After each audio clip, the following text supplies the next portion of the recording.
a me alcançar.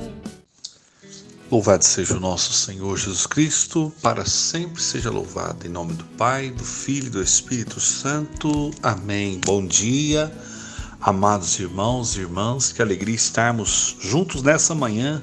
Hoje vamos refletir a carta de Tiago, capítulo 1, de 9 a 18. Feliz o homem que suporta a tentação. Essa leitura é dando continuidade à leitura de ontem. Ontem a gente falava sobre as provações. Aquele que passa pela provação é feliz, porque ele passou, ele venceu. E a forma mais bonita de vencer a provação é a fé, pedindo a Deus constantemente sabedoria e vivendo com paciência, né? Então ontem nós falamos desses 3 pontos importantes, de como vencer as provações, de como a gente deve sair da nossa caminhada após o momento de provação. Hoje a mesma carta, a continuidade da leitura vai falar sobre a tentação. Então eu queria que você prestasse muita atenção sobre alguns aspectos dessa leitura de hoje, que vai com certeza nos edificar muito em nossa fé. Vamos à leitura. Mas que os irmãos humildes se gloriem de sua elevação, os ricos, pelo contrário, de sua humilhação, porque passarão como a flor dos campos. Desponta o sol com ardor, seca a erva, cai sua flor e perde a beleza do seu aspecto. Assim murcha também o rico em suas empresas. Feliz o homem que suporta a tentação, porque depois de sofrer a provação, receberá a coroa da vida que Deus prometeu aos que o amam. Ninguém, quando for tentado, preste atenção e pode até grifar na sua Bíblia aí. Ninguém, quando for tentado, diga: é Deus que me tenta, porque Deus é inacessível ao mal e não tenta a ninguém. Cada um é tentado pela sua própria concupiscência, que o atrai e o alicia. A concupiscência, depois de conceber, dá à luz o pecado. E o pecado, uma vez consumado, gera a morte. Não vos iludais, pois, irmãos meus muito amados. Toda dádiva boa e todo dom perfeito vem de cima, descem do Pai das luzes, no qual não há mudança nem mesmo aparência de instabilidade. Por sua vontade é que nos gerou pela palavra da verdade, a fim de que sejamos como que as primícias das suas criaturas. Palavra do Senhor, graças a Deus. Interessante, ontem a gente falava que a carta a Tiago, ela tem como base Mateus capítulo 5, onde fala das bem-aventuranças. E se você pega os 2 primeiros versículos, vai falar dos humildes e dos ricos. É o mesmo teor, no mesmo sentido que nas bem-aventuranças vai trazer essa reflexão, né? Os humildes se gloriem da sua elevação e os ricos, pelo contrário, de sua humilhação. Os pobres serão exaltados, os ricos serão humilhados. Na verdade, a leitura está nos chamando a refletir sobre as vezes que nos apegamos às riquezas materiais, às coisas desse mundo. Não é proibindo as pessoas de ter as coisas, não. Eu já falei isso aqui nas palavras de esperança e repito. Não é proibido ter bens materiais. O que é errado é quando esses bens materiais estão assumindo o lugar de Deus, são mais superiores que Deus em nossa vida. Então aquele que vive na humildade, na simplicidade, ele não tem como se apegar em nada material, porque ele não tem. Então ele se apega em quem? Em Deus. Agora, existe aquele que tem os seus bens materiais e que mesmo assim eles não são as coisas mais importantes, eles são essenciais, mas o mais importante, aquilo que realmente tem valor na sua vida é Deus. Conheço pessoas assim e as admiro muito. Tem carro, casa, fazenda, empresa. Nossa, são bens que derramam de tanto, né? mas não são apegados. São pessoas completamente entregues a Deus, nas mãos de Deus, que realmente se colocam diante de Deus no amor, na doação, numa entrega muito forte, muito real, muito intensa e muito verdadeira. Isso é bonito, né? Também conheço pessoas que são pessoas humildes, que não têm bens materiais, que são totalmente apegados naquilo que têm. Então tudo é a forma que eu escolho viver, né? Eu tendo ou não aquilo que é material, mas eu escolho estar na presença de Deus, eu escolho ser íntimo de Deus, eu escolho ser próximo de Deus. É uma escolha, é uma decisão. Mas o centro da leitura para nós hoje são duas palavras, né? A primeira é sobre a questão da tentação e em compreender que a tentação não vem de Deus. Eu já vi muitas pessoas falar assim: Deus está me tentando ou me testando. E nós vamos perceber que isso há um equívoco nessa fala, porque a palavra vai dizer: ninguém, quando for tentado, diga, é Deus quem me tenta. Deus é inacessível ao mal e não tenta ninguém. Quem tenta o ser humano, quem vive a todo instante nos tentando, é o diabo. Então não posso de forma alguma, preste atenção nisso, meu irmão, minha irmã, para aprender e nunca mais esquecer: Deus não nos tenta. Deus não nos tenta. Ontem eu falava, Deus permite que a provação chegue até nós. Mas é a provação, são as provas, são as lutas, né? Quando Jesus é tentado por 3 vezes no deserto, não é Deus que o tenta, não é o Pai que o tenta, é o diabo. Engraçado, né, que o inimigo de Deus tenta usando a palavra de Deus. Só que Jesus responde àquela tentação usando o quê? A palavra de Deus com toda a sua essência. Então olha como o inimigo de Deus é astuto. Por isso que às vezes a gente cai nessa, que é Deus que está me tentando. Porque às vezes alguém usa até um versículo bíblico. Esses dias para trás eu estava não sei aonde, e alguém querendo justificar o tanto que estava bebendo, falou assim, usando a Bíblia: mas Jesus também estava numa festa e com certeza ele bebeu lá nas bodas de Caná, que a pessoa se referia, né? Eu falei: não, Jesus estava numa festa, se ele bebeu ou não, eu acredito que não. A palavra vai dizer em um momento lá que em sua boca não entrou o vinho, né, no álcool, nesse sentido, né?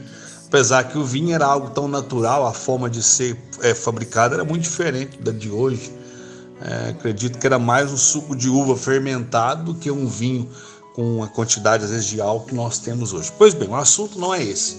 Mas a pessoa tentou usar a palavra de Deus para justificar o tanto que ela estava bebendo. E eu disse para ela: olha, e aí ela querendo que eu bebesse. Eu falei: não, eu não bebo, eu nunca bebi e não tenho vontade de beber. Tá? Então é uma escolha, é uma decisão. Não sou melhor nem pior que ninguém por esse motivo. Então olha como que o mal é astuto. Ele usa às vezes da própria palavra de Deus para tentar nos seduzir, nos enganar. Por isso que muita gente vai falar assim: olha, Deus está me tentando, Deus está me testando, né? Não, Deus permite a provação, Deus permite realmente as situações às vezes difíceis em nossa vida para provar a nossa fé, né? Não para nos testar, não para nos tentar, né? Tentação vem do inimigo de Deus. Mas a questão tentação é pecado? Não, a tentação não é pecado, senão o próprio Cristo teria pecado quando ele foi tentado no deserto. A tentação, se nós a vencermos, nós vencemos aquilo que nos leva a cair no pecado. Então, por isso nós estamos sendo chamados hoje a refletir sobre esse assunto tão importante. Feliz o homem que suporta a tentação. Eu falo assim, eu brinco com a minha esposa, né? O homem, a mulher, nos tempos de hoje, ele é provado em todas as áreas da sua vida, mas a questão da sensualidade, da pornografia, é um negócio violento, né? A gente às vezes tá lá usando a internet com outro intuito, de repente aparece algo na tela. Um dia desse, ainda falei para minha esposa: olha isso aqui para você ver. Se a gente não resistir, a hora que a gente pensar, a gente clica nisso aqui, e aí, meu filho, ó, desandou tudo, né? E hoje muitas pessoas têm tido uma dificuldade imensa no seu casamento com essa questão tecnológica. Você quer um exemplo aqui, bem prático? Você que está me ouvindo, deixa seu esposo ou sua esposa pegar seu telefone e revirar ele de ponta a ponta? É uma perguntinha básica, né? Mas que hoje eu percebo que muita gente não dá acesso do outro, ou da esposa ou do esposo, ao seu próprio telefone. Por quê? O que você tem a esconder? Eu, por exemplo, graças a Deus, minha esposa pode usar meu telefone, pode pegar, pode revirar, ela não vai encontrar nada que vai desagradar o coração dela, eu tenho certeza. Eu não tenho nada que esconder dela, então é uma questão de escolha, como eu estou vivendo a minha fé, como eu estou vivendo a minha fidelidade. Então existem várias situações que é muito fácil. Exemplo, eu trabalho com entregas, né? Eu chego na casa das pessoas, eu entro na casa das pessoas. Eu já disse para minha esposa, e eu falo aqui para vocês, mulheres, pelo amor de Deus, tenham um pouco mais de cuidado em receber as pessoas nas casas de vocês. Eu já fui recebido por mulheres envolvidas apenas em toalha, às vezes em roupas de dormir, às vezes só com as roupas íntimas. Não se escandalize, não se assuste, e receberam de uma forma tão... Até aconteceu um fato, partilhe com vocês, tanta coisa hoje é estranha, né? Cheguei numa casa, o homem me recebe só de cueca. Quando eu entro, ele e a mulher tomando café, só os dois de roupas íntimas, e de repente aparece a filha da mesma forma. Eu falei, aquilo naquela casa deve ser natural. Pô, dentro da casa deles, eles fazem o que eles quiserem. Mas eu estava chegando ali, era uma pessoa de fora. Então eu fico até sem jeito de partilhar isso com vocês. E quando eu chego em casa, a primeira coisa que conto para minha esposa, eu ainda levo isso na brincadeira. Se você for levar isso num tom de seriedade, numa casa daquela, você não volta nunca mais. Então assim, as tentações, as provações, elas batem a nossa porta 24 horas do nosso dia. João, mas 24 horas? 24 horas, quer outro exemplo? No nosso sono, no nosso sonho. Quantos estão dormindo e sonhando com coisas que tendem a levar você ao pecado? Claro, mas é um sonho. Então consagre sua noite de sonho a Deus, sua noite de sono a Deus. Feliz o homem que suporta a tentação, porque depois de sofrer a provação receberá a coroa da vida que Deus prometeu aos que o amam. Está lá no versículo 12. E o versículo 3 reafirma tudo isso que eu disse até aqui. Ninguém, quando for tentado, diga, é Deus quem me tenta. Deus é inacessível ao mal e não tenta ninguém. Cada um é tentado pela sua própria concupiscência que o atrai e o alicia. Concupiscência, tendência constante ao pecado. Tendência, aquilo que nos leva a pender para o lado errado. Agora, uma coisa, eu sou fraco, eu caí. Então peça a força que vem do alto. Peça a força do Espírito Santo. Tem gente que usa essa expressão, eu sou fraco, eu sou um ser humano. É claro, não estou pregando para ET, não. Nunca preguei para ET, eu prego para a gente. Então nós todos somos seres humanos. As mesmas fraquezas que um tem, outro tem. Uns para um lado e outros para outro lado, né? Eu não resisti à tentação. Então você vai começar a pedir mais força a Deus. Eu vejo às vezes pessoas que cometeram adultério, vão conversar comigo e tentam se justificar. É porque lá em casa a gente não conversa mais, a gente não vive mais a intimidade. E eu pergunto, o erro é só de uma pessoa ou dos dois? Se os dois não quiserem o diálogo, fica difícil. Se os dois não conversarem, não viverem a sua intimidade, fica difícil. É preciso viver isso. Mas não é esse o motivo também para eu cair em qualquer tentação que bater na minha porta. Pelo amor de Deus, né, gente? Vamos criar um pouquinho mais de vergonha na cara. Às vezes eu uso essa expressão aqui, ela fica sempre pesada quando eu uso ela. Mas eu acredito que é o que está faltando para muitos homens, para muitas mulheres. Sabe, mudar de postura, mudar de atitude. Eu me lembro, até acho que eu já partilhei isso aqui. Às vezes nós vivemos uma sociedade muito light, muito muito, sabe, sem estrutura, sem respeito. Uma vez um rapaz me procurou, eu já contei isso aqui, mas muita gente não ouviu, eu quero repetir, porque nesse contexto aqui vai ajudar muita gente a entender o que eu quero dizer. Me procurou porque ele não aguentava mais terminar o namoro dele. Eu falei, quantas vezes você já terminou e voltou? E ele, 17. Eu falei, vocês estão sem vergonha, que você até já contou. Não, meu filho, pelo amor de Deus, deixa a moça seguir a vida dela. E você, pelo amor de Deus, segue a sua vida. Isso não é coisa de se fazer um com o outro, não. Sabe, isso é uma falta de respeito. E graças a Deus ele ouviu aquele conselho, seguiu a vida dele, a moça seguiu a vida dela. Hoje todos os dois são muito bem casados, são pessoas que servem a Deus, se colocam à disposição de Deus, cada um do seu jeitinho, mas estão aí seguindo a sua vida. Sabe? Que coisa esquisita, como assim terminar e voltar 17 vezes? E assim são muitos casais, e assim são muitos namorados, sabe? É esse amor descartável, que vai se reciclando e vai só piorando a qualidade. Até quando nós vamos precisar para a gente amadurecer? Então hoje eu queria convidar vocês, eu sei que o tema ele é pesado, se prepara, meu amigo, porque a carta a Tiago são 5 capítulos e vão ser todos desse jeito. Deus vai dar marretada para todo lado para tirar os excessos da nossa vida, para nos santificar, para nos fazer pessoas melhores. Então olha, o versículo 15 fala que a concupiscência depois de conceber dá à luz o pecado, e o pecado, uma vez consumado, gera a morte. Então, se nós caímos na concupiscência constante, nessa tendência constante ao pecado, a partir disso aí, ela concebe, dá à luz o pecado, e o pecado consumado gera a morte. Porque esse é o preço do pecado, a morte. A morte eterna, a morte definitiva. Então, se você hoje está no erro, se você hoje está no pecado, se você está no adultério, se você está roubando, se você está passando as pessoas para trás, pelo amor de Deus, muda de vida enquanto é tempo. Essa mensagem não chegou até você por acaso. Toma decisões na sua vida. Chega de ficar se fazendo, de vítima. Eu sou muito fraco, eu sou um ser humano muito limitado, muitas coisas erradas aconteceram na minha vida. Ô irmão, bem-vindo ao time, na vida de todo mundo já aconteceu coisa ruim.